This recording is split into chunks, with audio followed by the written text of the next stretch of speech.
lie to you, you know, about why I left Orlais. I didn't feel like talking about it then, what happened to me. Maybe it will affect us, maybe not, but you should know. I came to Ferelden and the Chantry because I was being hunted in Orlais. I was framed, betrayed by someone I thought I knew and could trust. Marjolaine.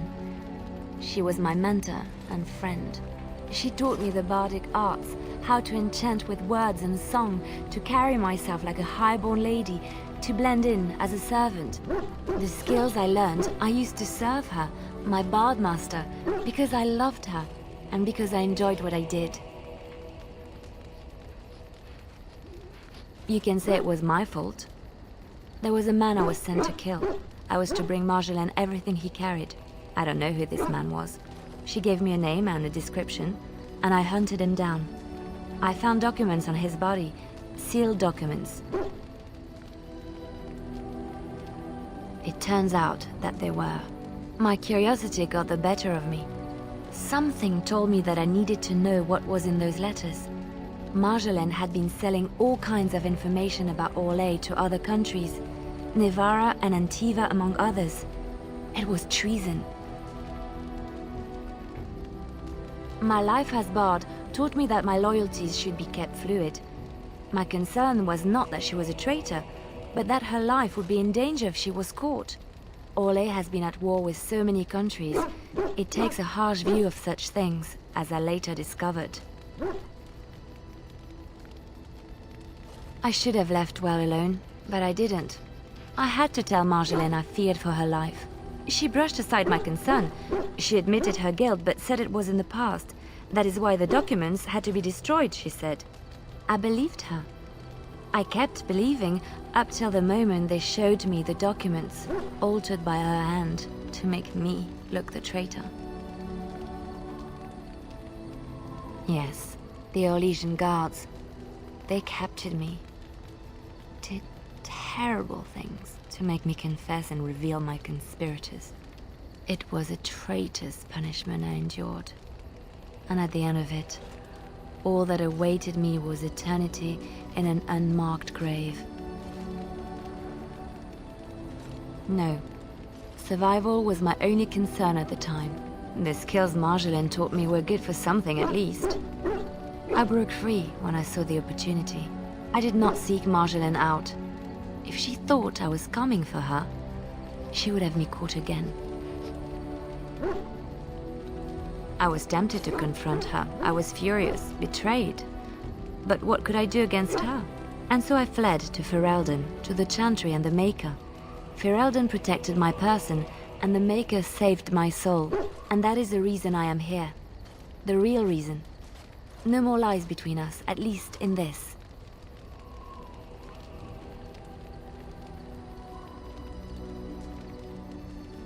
It feels good to have this off my chest. Thank you for listening and understanding. I'm here for you. Of course. I miss Val Royeaux. Unlike other cities where the people are the lifeblood and the character, Val Royeaux was her own person, and her people little more than decorations. There was always music in Val Royeaux, streaming from the many windows, quiet refrains and triumphant choruses, and always, floating above that all, the chant, coming from the grand cathedral. It was magnificent. Oh, it would take me a day or two to talk about the many splendors of Orlais, her golden fields, her lush meadows. Of course there are good things and bad things about Orlais, like anywhere else. Sometimes I miss it dearly, and sometimes I'm glad I'm rid of it. And you will laugh at this, but I miss the fine things I had in Orlais. Dresses, fine dresses and furs, and shoes, of course. One can't mingle with nobility with bad shoes, you see. Orlais is very fashionable, almost ridiculously so. But the shoes, living with those ridiculous trends was worth it for the shoes. When I left Orlais, The fashion was shoes with delicate tapered heels and embellishments in the front. A ribbon, perhaps, or embroidery. In soft colors, of course. It was spring. I had my eye on a pair my shoemaker was working on. It was covered in pale blue silk, with amber beads on the toe. The shoes made in Olay were exquisite. Not at all like these clunky fur-lined leather boots you have in Ferelden. Ugh, just look at them. Thank you. It's kind of you to say so, even wearing these mud-covered horrors. They're sturdy shoes, but sometimes a girl just wants to have pretty feet. Oh, I could talk about shoes all day, but we have things to do, don't we?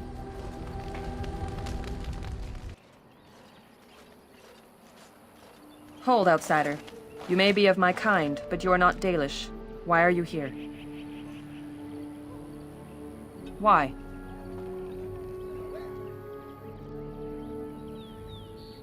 And what business is that? Seeing as you are obviously no simple trespasser, I will leave it to the Keeper to decide the importance of your business. In the camp, I suggest you keep your hands to yourself, and remember that our arrows are still trained on you. Follow me.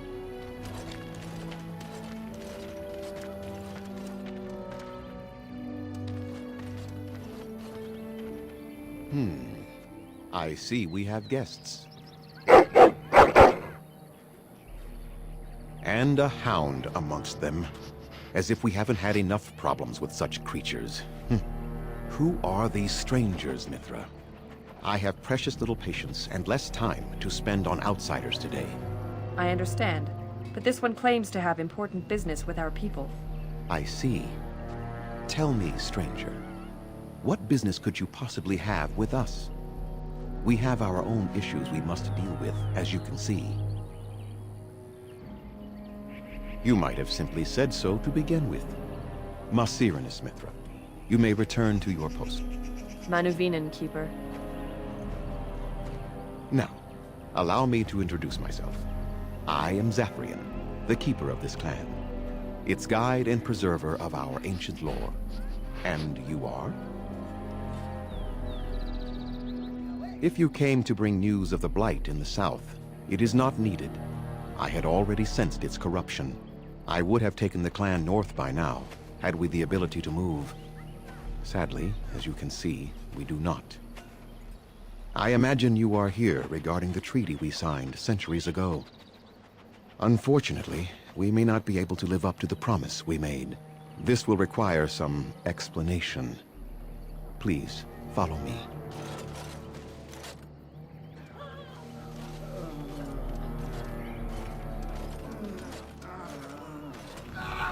The clan came to the Brecilian forest 1 month ago, as is our custom when we enter this part of Ferelden. We are always wary of the dangers in the forest, but we did not expect the werewolves would be lying in wait for us. They ambushed us, and though we drove the beasts back, much damage was done. Many of our warriors lie dying as we speak. Even with all our magic and healing skill, we will eventually be forced to slay our brethren to prevent them from becoming beasts. The Blight's evil must be stopped. But we are in no position to uphold our obligations. I am truly sorry.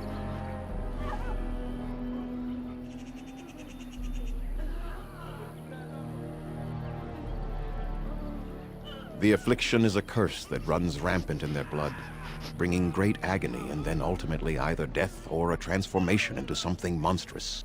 The only thing that could help them must come from the source of the curse itself. And that would be no trivial task to retrieve. I would not ask such a thing of anyone. You asked, did you not? Within the Brecilian forest dwells a great wolf. We call him Witherfang. It was within him that the curse originated, and through his blood that it has been spread. If he is killed and his heart brought to me, perhaps I could destroy the curse. But this task has proven too dangerous for us. I sent some hunters into the forest a week ago, but they have not returned. I cannot risk any more of my clan.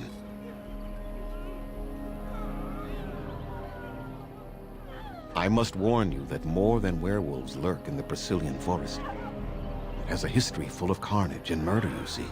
Where there is so much death, the veil separating the spirit realm from our own becomes thin, allowing spirits to possess things, living or dead.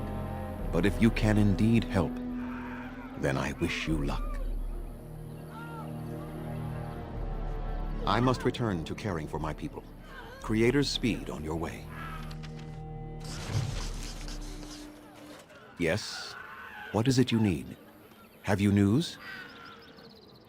Make them quick, if you please. I have much to do here. My apprentice Lanaya or Sayrel, the clan's storyteller, could provide you with answers just as easily. Watch for the white wolves. They are his eyes and ears in the forest. There is not much to say. It stemmed originally from Witherfang, but now any werewolf may infect someone with it. No. The ones from this forest, however, do. It is possible, but not guaranteed. The only way to protect against the curse is not to be bitten. You will know within a matter of days. You will begin to sweat and vomit, and most tellingly, your temper will become wild and uncontrollable. If that happens to you, you should seek out Witherfang even more swiftly. Your mission at that point will be rather personal. That is a long tale I do not have time to tell. Ask Sayrel about it if you wish. Go on, then. I must return to caring for my people. Creator's speed on your way.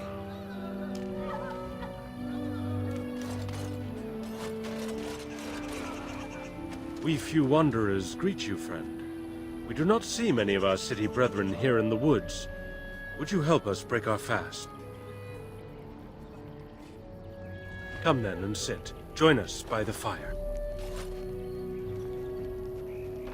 I am Sayrel, the clan's tale-teller. I understand you are venturing into the haunted forest to save our hunters. I suspect your efforts may be in vain. An entire group of our hunters went into the forest to do as you intend, and they have not returned. Then you are very brave to adventure into such a place, even knowing the danger that awaits. Your courage impresses us greatly. Nothing will help us now, least of all the meddling of an outsider. You are being most unkind, Sayrel. Would you refuse our hunters' help simply because of the hand that offered it? You shame me, Lethalan. I have allowed my bitterness to cloud my better judgment. Forgive me, Grey Warden. It is most difficult to forget the lessons the Shemlin have taught us. It is even more difficult when you live amongst them, trust me. Perhaps I can yet make amends. Stay while I spin a tale for our children. And then I will tell you of the forest if you desire. Come and join us then, all of you. Now, what say we tell the story of the fall of the Dales? Which of you children knows that best? I think I do. Yes? Then come, child. Oh, don't be frightened of the outsiders. Now, where do you suppose such a tale should begin? When we were slaves? Yes. Long ago, our people were slaves to an empire the Shemlin had built on the darkest magic. They took away our history and our language and left us nothing. And then that empire fell. We were freed. Because Andraste came with her army, and Shartan joined her. Yes. Andraste, the Shemlin prophet, came out of the south and challenged the Tevinter Imperium. Our ancestor, Shartan, fought at her side. And when the rebellion came to an end, we were given a new homeland in the west, the Dales. We began to rebuild the culture and history we had lost in our years of slavery. We worshipped the creators and made the Dales our home. Perhaps you know what happened next, stranger. Do you know what happened to the Dales? Indeed. They resented that we would not worship their maker. And they resented our ways because they were so different from their own. The Shemlin nations grew cold towards the Dales. They called us blasphemers and tyrants, and declared war upon us. A great crusade.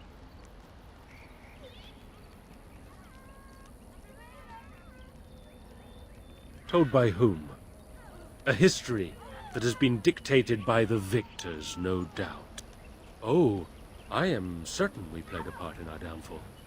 We believed that the Shemlin would not revoke their prophet's gift so lightly. We were wrong.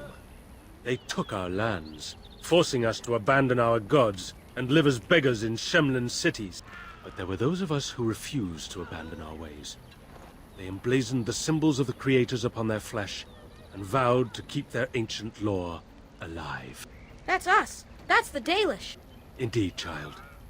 We chose to wander, homeless, rather than be ruled by the Shemlin. And all our clans wander alone until the day we have a homeland once more. And we bring the old ways back to our people, because they have forgotten it all. For we are the Dalish, the keepers of the lost lore. The walkers of the lonely path.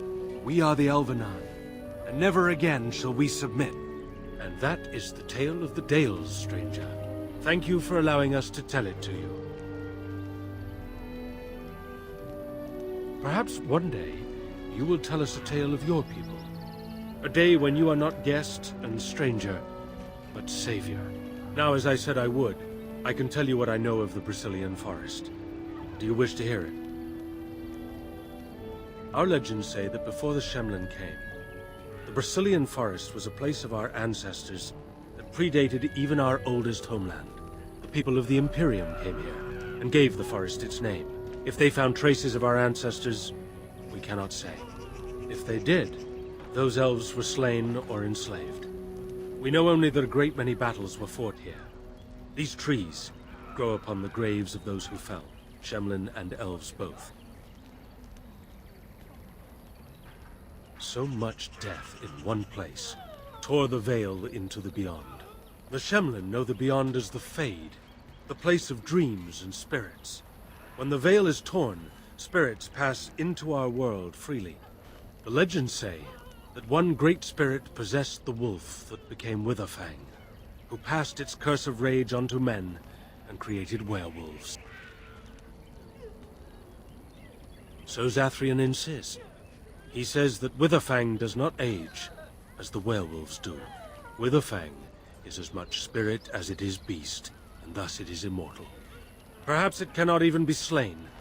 At the very least, it is old and powerful, much as Zathrian himself. The forest is said to be haunted. Spirits possess the trees, the wolves, even the bodies of the dead. They yearn for true life, you see. Who can say what value the Imperium placed on this land? And how many elves died here in slavery? Even the barbarians, who came to overthrow the Imperium, fought and died on this soil. No one knows. When the Shemlin lived in these parts, the curse would spread anew to a few of them with each passing year. They would run off into the forest, never to be seen again. Eventually, all the Shemlin left. One assumes the werewolves survive by passing their curse to their offspring. They have had no new blood. Until now, that is. It is said that one or two have turned already, though the Keeper denies it. As for the rest, they will either die or turn, unless they are killed out of mercy. I would rather die than become a ravening, soulless beast. Wouldn't you? One last warning. The forest is like a thing alive. It changes as it wills, closing paths behind you and opening up new ones. Too many have become lost within, unable to find their way out. Were I you, I would endeavor not to make the forest my enemy.